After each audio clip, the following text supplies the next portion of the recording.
Sa lupaing nasasakop ng bulkang Mayon, kung saan ang lupa ay kasing itim ng uling at ang mga puno ng nyog ay tila mga higanting nagbabantay sa dilim. Binabaybay ni na Mark at Elena ang daan patungo sa barangay Malalim. Si Mark, isang arkitekto, ay naghahanap ng inspirasyon at katahimikan. Si Elena naman, na 3 buwang buntis sa kanilang panganay, ay nagnanais lamang ng sariwang hangin bago danasin ang hirap ng panganganak. Sigurado ka ba sa direksyong to, Mark?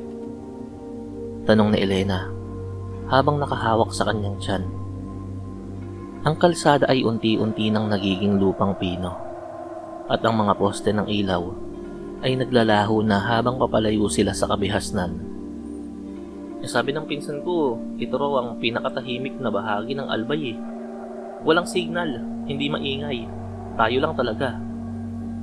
Sagot ni Mark na may ngiting pilit. Bagaman pati siya ay nakaramdam ng kakaibang bigat sa paligid. Nakarating sila sa isang lumang bahay na bato.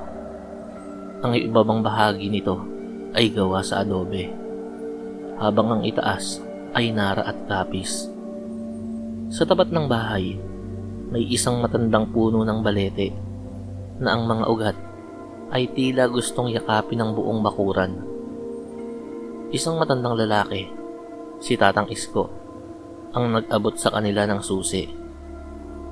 Huwag kayong maglalabas kapag lumubog na ang araw, babala ni Tatang Isko. Ang kanyang mga mata ay malabo na, ngunit ang kanyang boses ay puno ng panginginig. At higit sa lahat, huwag ninyong sasagutin ng anumang tawag mula sa labas kung hindi ninyo nakikita ang mukha nito. Pagsapit ng gabi, ang katahimikan ng barangay Malalim ay nakabibingi. Walang huni ng ibon, walang tahol ng aso. Ang tanging naririnig ay ang mga kaluskos ng mga dahon ng nyog na humahampas sa bubungan. Habang nagluluto si Mike ng hapunan, napansin ni Elena ang isang matandang babae sa kabilang bakuran. Nakaupo ito sa isang tumba-tumba, nakatingin ng diretso sa kanilang bintana. Ang matanda ay tila hindi kumukurap at ang balat nito ay parang tuyong papel. Mike, tignan mo yung kapitbahay natin, oh. Bulong ni Elena. Ngunit nang sumilip si Mark, wala na ang matanda. Ang tanging natira ay ang tumba-tumbang gumagalaw pa rin, kahit wala namang hangin. 11:00 na ng gabi nang magsimula ang kakaibang ingay. Tik! Tik! Tik! Sa simula, akala ni Elena ay tumutulo lang ang tubig sa gripo. Pero hindi eh, dahil ang tunog ay nanggagaling sa itaas, sa mismong kisame ng kanilang kwarto. Naalala ni Elena ang mga kwento ng kanyang lola sa Catanduanes. Ang tik-tik ay hindi lang ibon. Ito ang mismong aswang. Kapag malakas ang huni, malayo pa to. Kapag mahina at tila bulong na lang sa tabi ng iyong tenga, nasa malapit na yon. Habang natutulog si Mike, nanatiling gising si Elena. Nararamdaman niya ang malamig na hangin na pumapasok sa siwang ng bintana. Bigla, isang mahaba, madulas at kulay ube na dila ang dahan-dahang bumababa mula sa siwang ng kisame. Ang dila ay tila may sariling isip. Gumagapang yun sa pader, dahan-dahang lumalapit sa tiyan ni Elena. Ang amoy nito ay parang nabubulok na karne na hinaluan ng malansang isda. Sa sobrang takot, hindi makasigaw si Elena. Ngunit ang kanyang pakiramdam bilang isang ina ang nanaig. Kinuha niya ang bote ng holy water na lagi niyang dala at ibinuhos ito sa dila. Isang matinis na tili ang yumanig sa buong bahay. Ang dila ay mabilis na umurong pataas at narinig nila ang malakas na pagaspas ng mga pakpak sa bubungan. Parang isang malaking payong na mabilis na ibinubuka at isinasara. Nagising si Mark at agad kinuha ang kanyang itak. Ano yun? Elena, anong nangyari? May aswang, Mark. Gusto niyang kunin ang anak natin. Paghagulugol ni Elena. Hindi na sila nakatulog. Naglagay si Mark ng mga bawang sa bawat bintana at pinto.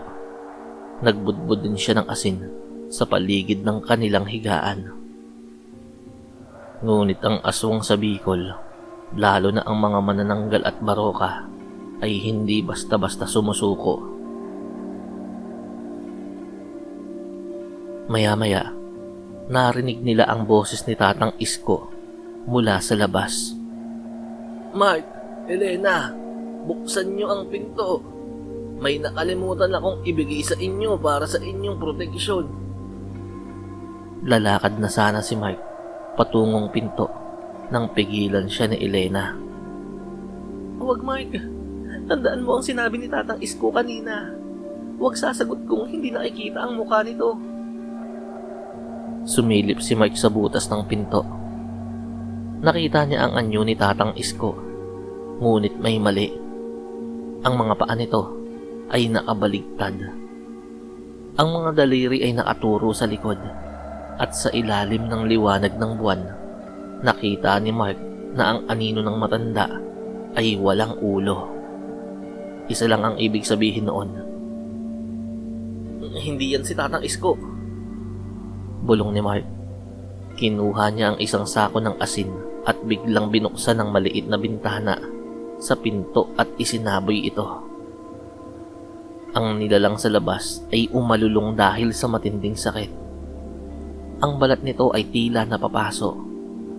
Sa isang iglap, nagbago ang anyo nito. Isang malaking aso na may mapulang mga mata ang tumakbo palayo sa dilim. Nagtago ang mag-asawa sa gitna ng kwarto hanggang sa sumilay ang liwanag ng umaga. Nang sumikat ang araw, agad silang lumabas para hanapin si Tatang Isko. Natagpuan nila ang matanda sa kanyang maliit na dampa. Nanginginig sa takot. Akala ko ay hindi na kayo aabutan ng umaga. Ang baryong ito ay isinumpa.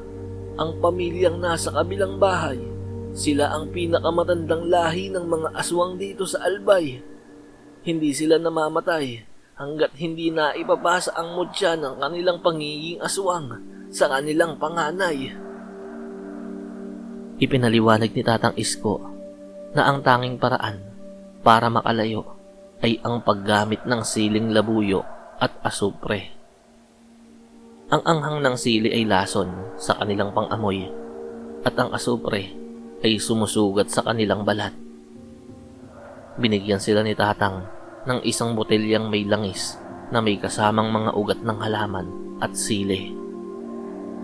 Ipahid ninyo ito sa sasakyan na gagamitin nyo at sa inyong mga katawan. Huwag kayong hihinto kahit anong makita nyo sa daan. Habang nagmamaneho si Mike palabas ng barangay Malalim, ang langit ay biglang nagdilim kahit 10:00 pa lang ng umaga. Ang mga puno ng nyog ay tila humahaba at humaharang sa kalsada. Sa salamin ng sasakyan, nakita ni Elena ang isang mabilis na nilalang na lumilipad sa kanilang likuran. Ito ang matandang babae kagabi. Pero ngayon, ang kanyang katawan ay putol. Ang itaas na bahagi lang ang lumilipad. Ang kanyang mga bituka ay nakalawit at tila mga latigo na humahampas sa bubong ng kotse. Bilis, Mike! Huwag kang hihinto! Sigaw ni Elena habang nagdarasal ng malakas. Ang manananggal ay bumaba at dumikit sa windshield. Ang mukha nito ay hindi na tao. Ang ilong ay parang tuka ng ibon at ang mga mata ay nanlilisik sa gutom. Sinimulan nitong basagin ng salamin gamit ang matatalim na kuko. Naalala ni Mark ang langis na ibinigay ni Tatang Isko. Kinuha niya ang bote at ibinuhos ang nilalaman nito sa wiper ng sasakyan. Tsaka yun binuksan. Ang langis na may sili at asupre ay tumalsik sa mukha ng nilalang. Isang matinding sigaw ng paghihirap ang narinig nila. Ang manananggal ay bumitaw at gumulong sa kalsada habang umuusok ang balat.